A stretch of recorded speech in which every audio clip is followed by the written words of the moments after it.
How is the rebel archetype inside you controlling your life? Opening. The silent pain of restless souls. Do you feel exhausted from constantly resisting something? Always needing to be different, to stand out, to not be like everyone else, yet not truly knowing what you are searching for? Do you keep breaking boundaries, rebelling against every rule, even the ones you once set for yourself? Or do you feel suffocated and uneasy whenever life becomes too stable? If these feelings sound familiar, you may be under the influence of a powerful force within the unconscious, an ancient archetype Carl Jung called the rebel. He does not shout, he does not destroy openly, but he whispers inside you.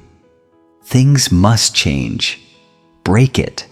Cross the line. And in a world as chaotic as ours, the rebel has never been more awake. In today's video, we enter a unique inner journey, a meeting with the rebel archetype that lives within every one of us. Who is he? When does he appear? And how is he shaping your behavior, emotions, and life choices? More importantly, can you learn to coexist with him without letting him destroy everything? We will examine the rebel through the lens of Carl Jung, the pioneer of archetypal psychology, and place it alongside the grounded conscious philosophy of Stoic thinkers such as Marcus Aurelius, Seneca, and Epictetus. If this journey feels necessary for you, or for someone silently struggling within, subscribe to the Stoicism Jungian channel, like, and share this video. This is not an easy path, but it is one of the most meaningful ones. Part 1. What is the rebel archetype? When the soul refuses to obey. Deep within every human being exist forces we struggle to explain, impulses, longings, and behaviors that arise and make us feel not like ourselves. One of them is invisible rebellion, rejecting old habits, resisting norms, despising structure, sometimes even destroying what we worked so hard to build, simply because it no longer feels right. Carl Jung called such forces archetypes, collective patterns embedded in the shared unconscious of humanity. And among the most powerful, yet least acknowledged, is the rebel. The rebel is not always a political dissenter or a lawbreaker. He appears in subtler forms, someone who constantly changes jobs because they can't stand confinement, someone who cannot sustain relationships because they fear attachment, or someone who repeatedly breaks their own discipline because they feel trapped. All are expressions of the rebel, the part of the psyche that refuses submission and rejects all limits, even those set by your own reason. Marcus Aurelius wrote, "A weak person is one who refuses to submit to the rational order of the universe and instead fights it as if the world were wrong and he were right." Seen through the lens of the rebel, this becomes clear. Rebellion in service of a higher purpose is courage, but rebellion for the sake of resistance alone is inner disorder. Jung agreed, warning, "A person possessed by an archetype is no longer themselves. They become a living expression of the unconscious."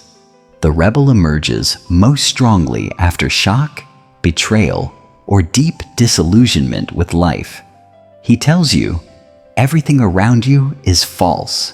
Tear it down. Start over. Sometimes that message is necessary, but without a solid foundation of reason to guide it, you fall into endless cycles of destroy, rebuild, destroy, never finding stability.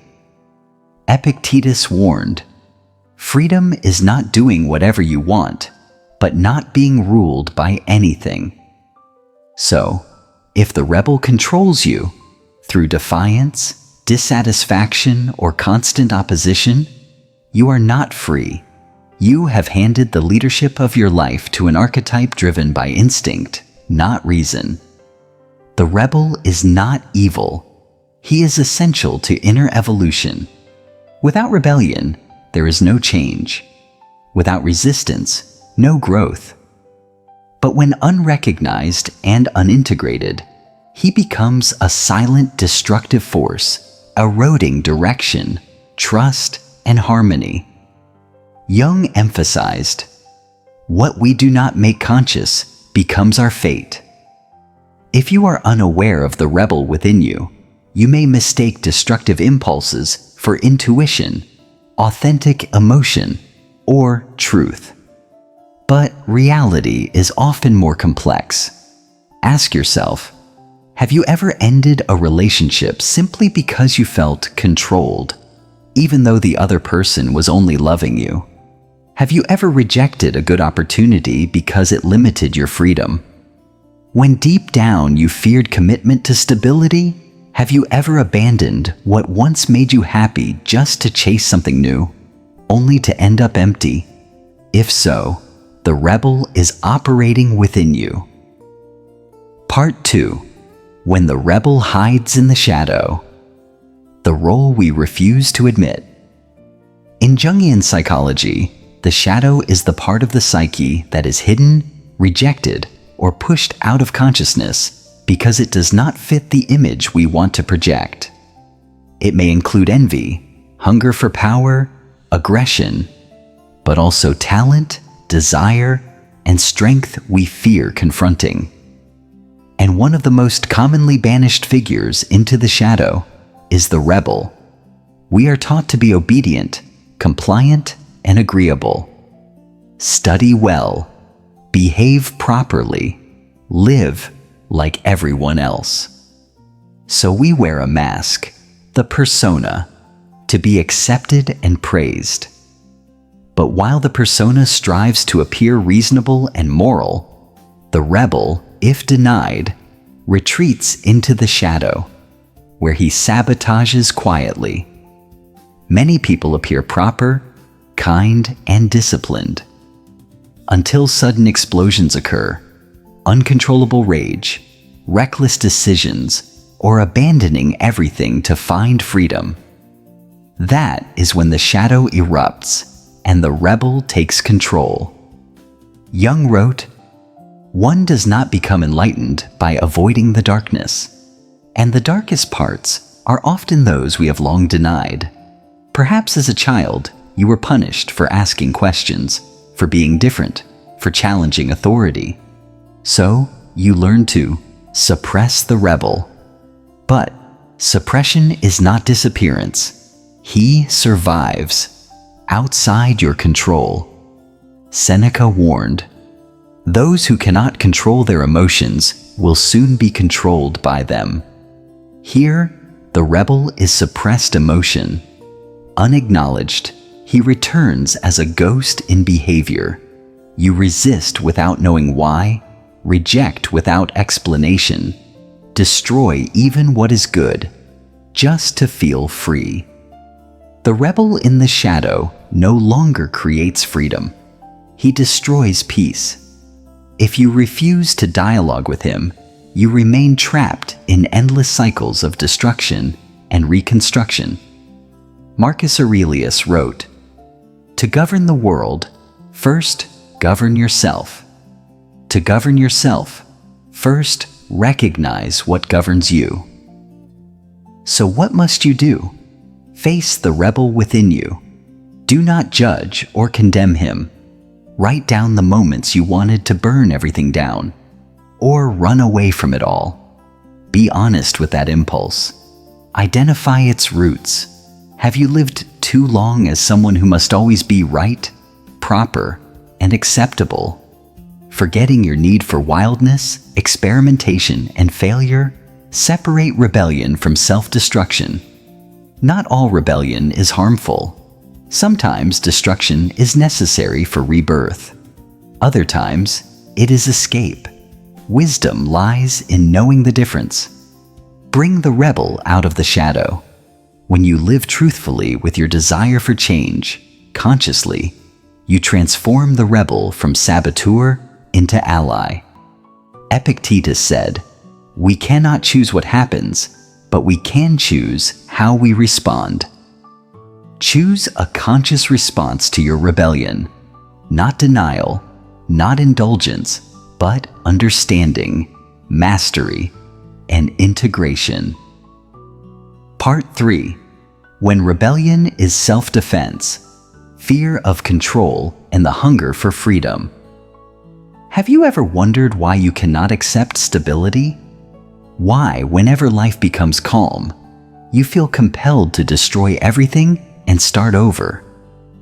The answer may lie in a primal fear, the fear of being controlled. Jung observed that rebellion often arises not from the present, but as self-defense from past over-control. In this case, the rebel is not power-hungry. He is terrified of losing freedom. Perhaps you grew up where decisions were made for you. Perhaps emotions were suppressed, mistakes forbidden, order rigid. From this emerges a belief: only by resisting can I be myself. So you rebel, not loudly, not violently, but by refusing commitment, love, or success. You sabotage relationships, careers, and opportunities, not because they are wrong, but because you fear that attachment equals captivity.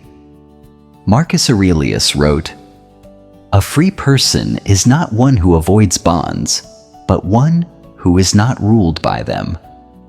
The question is, are you choosing consciously or reacting defensively?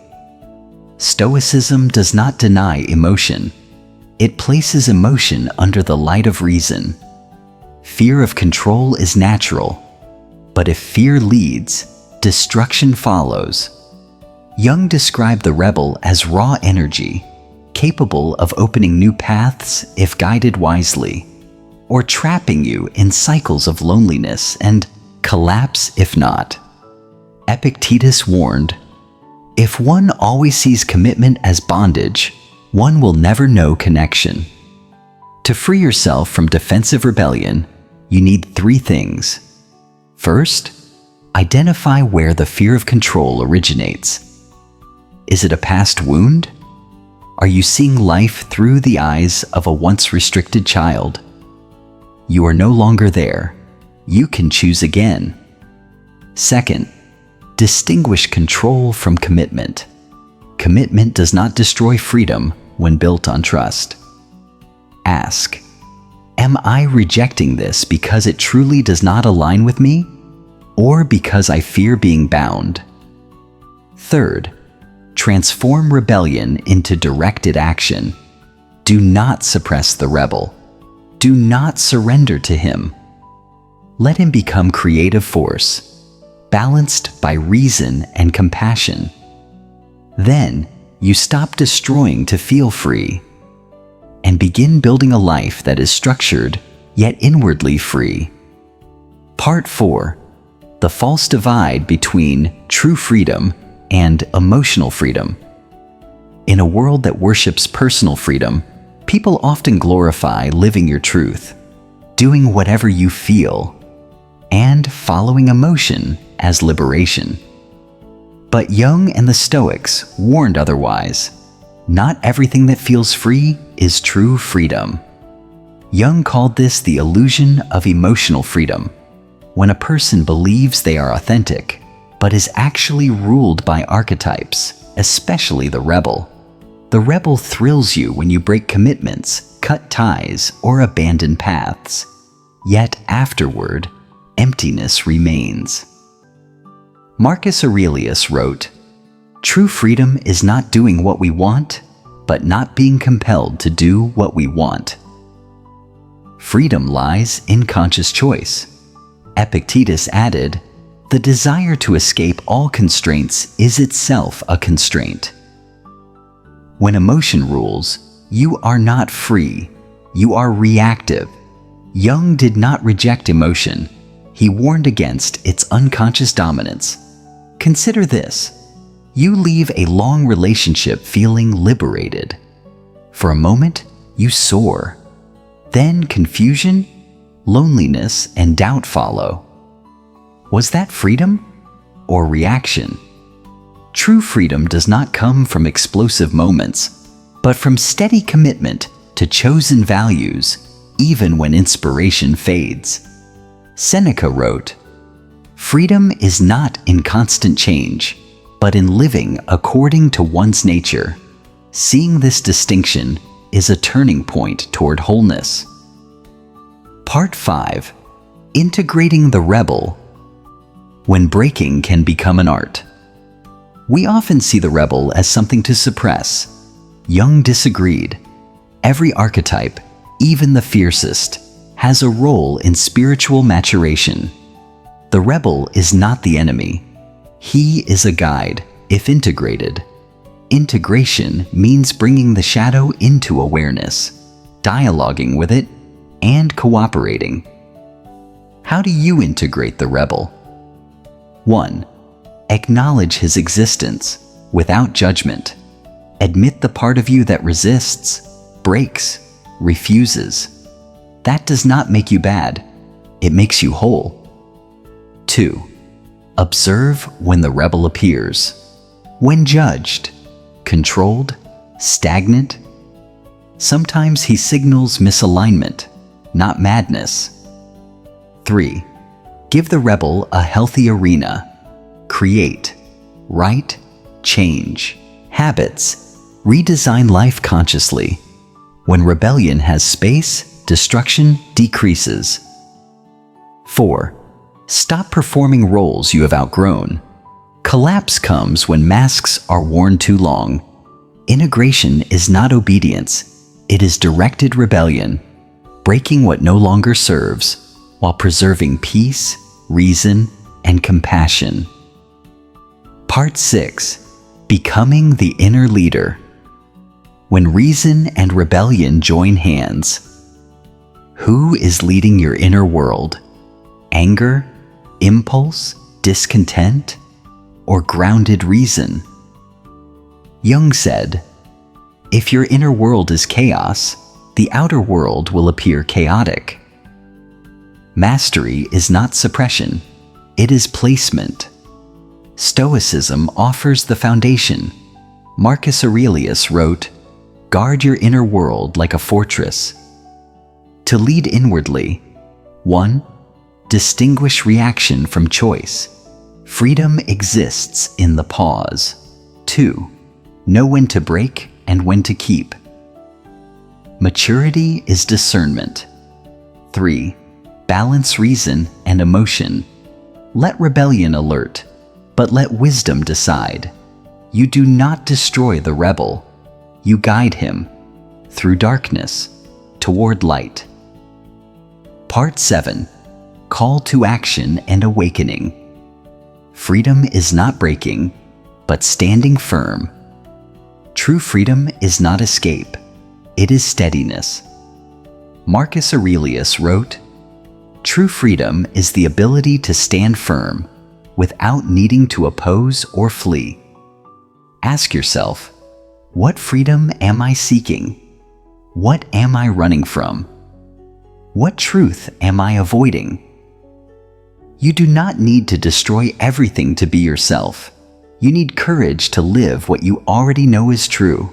Subscribe to Stoicism Jungian. Like, share, and comment. I am learning to stand firm. Part 8. Reconciling with the rebel. Healing a fractured life. Within every person lies a wild territory, the home of suppressed desires and silenced truths. The rebel represents this land. He will not rest until you face what you call unreasonable within yourself. You have rebelled, not to destroy, but to live truthfully. Stoicism does not deny emotion. It places it under reason. Marcus Aurelius said, Nothing external can harm you without your inner consent. Individuation is not removing the shadow, but integrating it.